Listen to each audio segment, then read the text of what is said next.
Hello and welcome to another 5-minute webinar. I'm your host, Adam Jolly. Please be sure to tweet your questions and comments to hashtag 5minutes. Our presenter today is Cecil Gentges. Cecil, what is your big idea? Thanks, Adam. Like you said, my name is Cecil Gentges, and I'm with Risk Solutions Unlimited. And today I want to talk to you about cyber espionage and how someone can utilize the vulnerabilities of a Wi-Fi connection to exploit your device and your security and something you think is a secure wireless network. Some examples of that in the media that you might have heard about.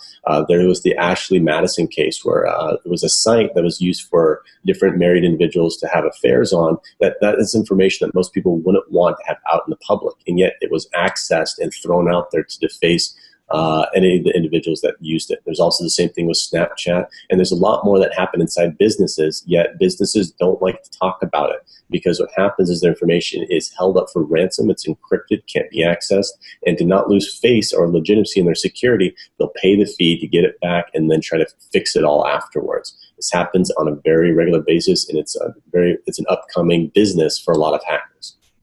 So what does this mean for you, and how can this affect you in even some of the most common ways, especially through a wireless security network? Well, normal behavior can also be high risk. Let's say that you're going into a coffee shop and you want to get a beverage and a sandwich. You talk to the barista and sit down to check your emails and messages. Well, there's a lot of times these different coffee shops have free wireless connection.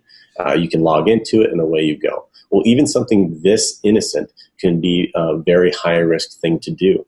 And there's many vulnerabilities with wireless connections that can be exploited even at a coffee shop. I'm going to go over those with you real quick, but before we do that, we got to kind of understand what Wi-Fi really is and what's going on. So how does Wi-Fi work? Well, to break it down really simply, Wi-Fi is actually an abbreviation for wireless fidelity. It's the name of a company that we use as a synonym nowadays for wireless local area networks. Pretty much what it is it's radio waves that go across from a router to your device that meet an IEEE 802.11 standard. And so what that breaks down to is they're done in different channels, and if you're on the same channel as with the router after your connection, all those devices are able to sync in together. This process is what the hacker is able to exploit at all the different points of connection of this information. So in our example before with the coffee shop, you're sitting there, you access the coffee shop's wireless network, you're on your messages, you're on your emails. Why could that be at risk? Well, right here is called an MITM attack. It stands for man in the middle, and it essentially sounds for the exact same as what it is. Believe it or not, a hacker is capable of taking their wireless receiver and inject it with code to make it seem like it's an access point. It can even boost that access point so it is the strongest signal in all of the coffee shop. If you think about it, does your device automatically connect to wireless networks? It very well could instantly connect to them. And what they do is say their email, you're trying to send it out over the internet connection. Well, he can have that email actually go to him, log it, and then go to the router, and then have the router go back to him and to you, and logging all information of this process as it's going through. A lot of the security that we think our stuff has, like the encryption from SSL, that is all stuff that can be stripped down from these emails as they go through in different messages. So think about that and what device you're using and what information's on it and how many passwords do you have. If he was able to get the password, what other information could he get on later on once he's left? This could very well be a hacker who's just sitting in the background sipping a chai tea on either his Nexus phone or a laptop computer. So how do you stay safe from something like this? Well, the very first thing that you can do as a regular user, you don't have to know much to know that if there's a wireless connection that is free, it has no password on it at all, that is not a good idea to connect to.